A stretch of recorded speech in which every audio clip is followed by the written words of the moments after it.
Hello, everyone. In today's video, we'll be discussing whether you should incorporate your childcare business. We'll discuss how you can decide what structure is best for your business and your options for incorporation. The information contained here has been prepared by Civitas Strategies Early Start and is not intended to constitute legal, tax, or financial advice. The Civitas Strategies Early Start team has used reasonable efforts in collecting, preparing, and providing this information, but does not guarantee its accuracy, completeness, adequacy, or currency. Publication and distribution of this information is not intended to create, and receipt does not constitute an attorney-client or any other advisory relationship. Reproduction of this information is expressly prohibited. So today we'll be discussing types of business structures, the pros and cons that accompany each, and what might work best for your business. When deciding which type of business structure is right for your childcare business, you may have many questions. Determining what is best is dependent on many factors, including your business size, whether you intend to have employees, and what your financial situation looks like at this time. To help you decide, we'll walk you through the differences between a sole proprietorship and a corporation and highlight the pros and cons of each structure. Additionally, we will help you to understand the various corporation types that exist and what business structures are most common in childcare. So to start, there are sole proprietorships and there are corporations. A sole proprietorship is one of the most basic business types. It is also the most inexpensive and simple way to start a business. All that is needed to establish a sole proprietorship is for the single business owner to obtain necessary licenses and permits. After that, you can start doing business without any additional steps required. Owners of sole proprietorships are considered to be self-employed. It is important to remember that as a sole proprietor, you are the business and the business is you. What does that mean? Well, in terms of taxes and liability, there is no separation between the sole proprietorship and the business owner. For example, if you have business debt, your personal assets are not protected and can be legally seized if you were to default on a business loan.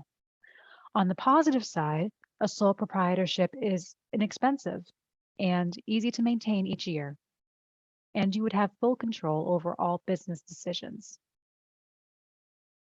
Corporations work much differently. Basically, a corporation is a business that has been incorporated, resulting in a separate corpus or body, where a sole proprietorship is not separate from the business owner in terms of taxes, liability, and debt. A corporation is a legal entity that is separated from yourself as the owner. Undoubtedly, there are benefits to this legal separation between business and business owner, though this does come with some additional effort, such as annual filings and a separate tax return that's needed in setting up the corporation and in maintaining it. In terms of liability, your personal property and money is usually protected from outstanding debts of the corporation. In terms of taxes, some corporate forms, like those for the S corporation or nonprofit corporations, can provide some tax advantages, which we'll discuss soon. So if we're going to break down the major differences between sole proprietorships and corporations, sole proprietorships are easy to start, easy to set up and maintain, and overall inexpensive. However, there is more liability generally with a sole proprietorship because there is no legal separation between the sole proprietorship and the business owner.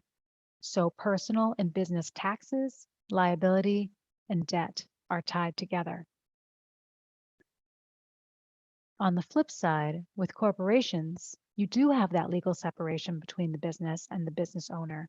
However, additional effort is required to set up and maintain the business. Let's first talk about sole proprietorships.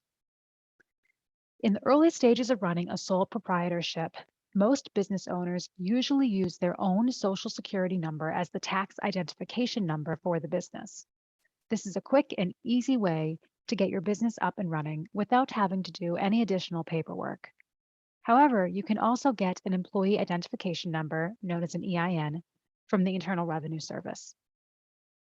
Your EIN functions like a Social Security number for your business, but it's an identification number issued by the IRS specifically for your business. The advantage of an EIN is that it will limit the number of documents with your Social Security number on it, which can help you to keep your personal information safe and prevent misuse of your Social Security number or fraud. Sole proprietors must get an EIN if they wish to hire employees and if you want to open a business bank account.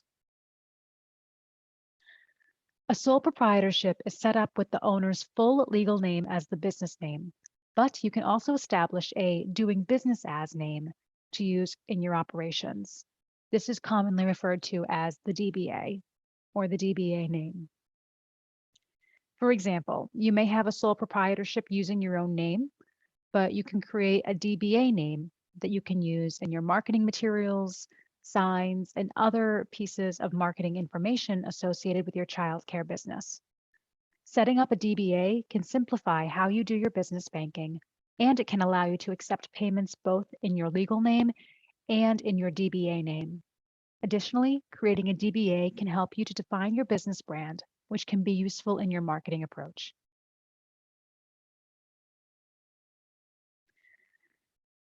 Regarding profits, a sole proprietorship is considered a pass-through business. Pass-through entities mean that the profit from your business, or the money that remains after you pay all your expenses, which are included on your Schedule C of your 1040, pass through to your personal tax return as your income. Business profits are taxed as the owner's personal income at their personal rate plus the self-employment rate. If you are a business owner who files an IRS 1040 with a Schedule C, or if you receive a K-1 form for self-employment income. In these cases, you would be taxed the self-employment rate of 15.3% in addition. Pass-through entities will only experience this one layer of taxation with profits treated the same as your income. What this means is that when a business is a pass-through entity, the business profits are taxed as the owner's personal income at their personal rate. The profits for businesses that are not considered pass-through entities are taxed twice. First on the business level on corporate returns, and again once remaining profits are distributed to shareholders as a dividend. And it's important to re-emphasize there is no separation in liability between the sole proprietorship and the business owner.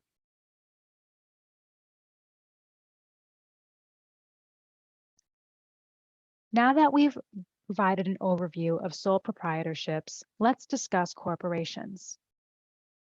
If you are considering establishing your business as a corporation, it is important to note that there are several corporation types to consider. Nonprofit corporations, C corporations, S corporations, partnerships, and LLCs. Nonprofit corporations are public serving companies that are not owned by an individual. Instead, they have a board of directors who are typically not employees who lead the organization. Nonprofit corporations are normally considered commonly as charities. Nonprofits can be difficult to manage day by day since the director of the corporation will need approval from the board of directors to make key decisions. Additionally, since the organization is not supposed to be operating for the generation of profit, there are several rules about how money must be spent. On the plus side, nonprofits are typically exempt from most federal, state, and local taxes, and may be eligible for some government and foundation grants. The remaining corporation types, which would be relevant for your childcare business, are for-profits, meaning that they are owned by people or other corporations and are intended to provide profit for those owners.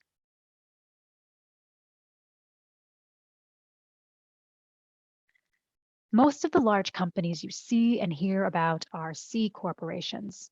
The C Corp is owned by shareholders. This structure is easier for large enterprises since it allows ownership to be transferred through shares. C Corps are also the most complex in terms of their legal requirements and the most expensive to run in terms of administrative fees and taxes. They also suffer from double taxation.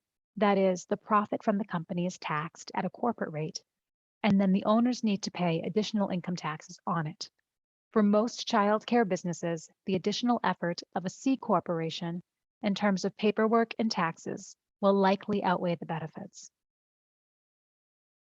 In reaction to the complexities of owning a C corp, the federal government created a small business version called an S corporation. The S corp is a separate legal entity from you personally, just as the C corp is. But the S corp is limited in terms of the number of owners. Like the sole proprietorship, the S corp is a pass-through entity, which means that any profit you take out of an S corp flows into your personal taxes. So it is usually a less complex structure to manage throughout the year and at tax time. The structure also means that the corporation itself is not receiving profits because they flow to your personal income and taxes. Therefore, you are typically not subject to corporate taxation in addition to income taxes. As an S Corp, you can also pay yourself a reasonable salary as a W-2 employee, which does get taxed as wages. But then any profit above this salary is only subject to income tax. A partnership is a business where two or more individuals share ownership. Each person contributes equally in terms of the investments of the business and also shares the profits and losses of the organization in the same way. Because of the nature of the partnership involving shared governance, typically there are very explicit processes to address how to resolve disputes, share profits, and change ownership. Partnerships are usually inexpensive to set up, but they also have shared liability and governance. We saved the most typical company classification for last, the limited liability company, or LLC. LLCs usually offer small business owners the greatest ease at startup, flexibility, and ownership. LLCs can be owned by one or more individuals and are governed first and foremost by your state. This means that they are a state-level corporation, not a federal one. For your federal taxes, you need to let the IRS know how you want to be taxed. That means that when you start the LLC, and again each year, you can somewhat choose which type of corporation you want to be treated as for tax purposes. This means that when you begin your business, you can start off being taxed in the same way as a sole proprietorship when your business is small. As your business grows, you can elect to be treated as an S corporation or a C corporation. In addition to having some flexibility around taxation, LLCs typically also cost less to start up and maintain with the state.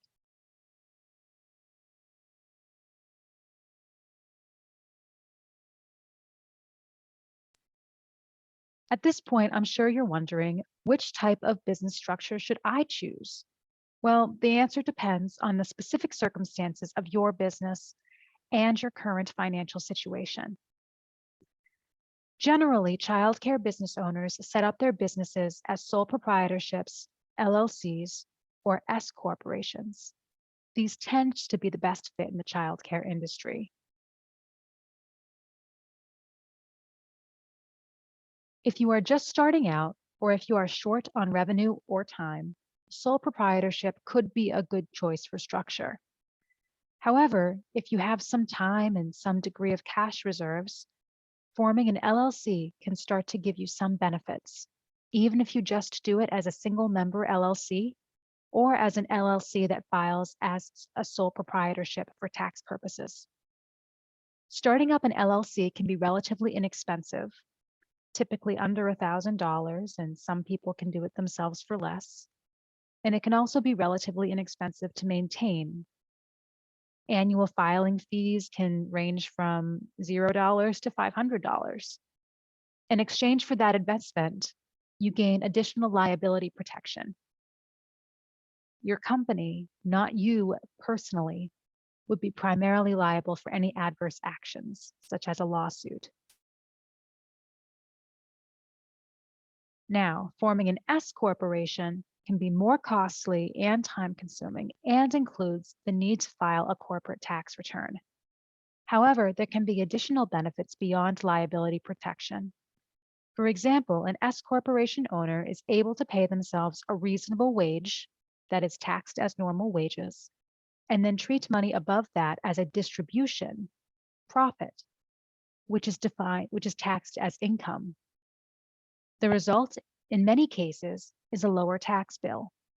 The IRS doesn't define a specific number for what constitutes a reasonable wage, but it should match similar pay in your area using job postings or similar sources. As a rule of thumb, you need to be able to have $10,000 or more in distribution each year to make the additional costs of an S corporation worthwhile. We also want to note that you can keep your costs lower with an S Corp by creating an LLC and declaring it as an S Corp for tax purposes. As we've learned, LLCs have the option to declare how they will be treated at tax time.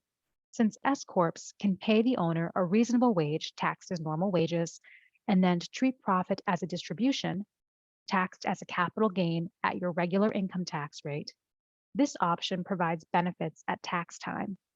Additionally, creation of an S corporation can be time-consuming and costly. So creating an LLC that declares itself as an S corp can give you similar benefits at a lower cost. It is important to note that you may need an attorney to establish your company. However, a specialized business coach can help you to weigh your options and ensure that you understand which business structure could be a good fit for you. To register for a free one-on-one business coaching call, complimentary thanks to the Texas Workforce Commission, visit childcare.texas.gov. Business coaching is available in English and in Spanish.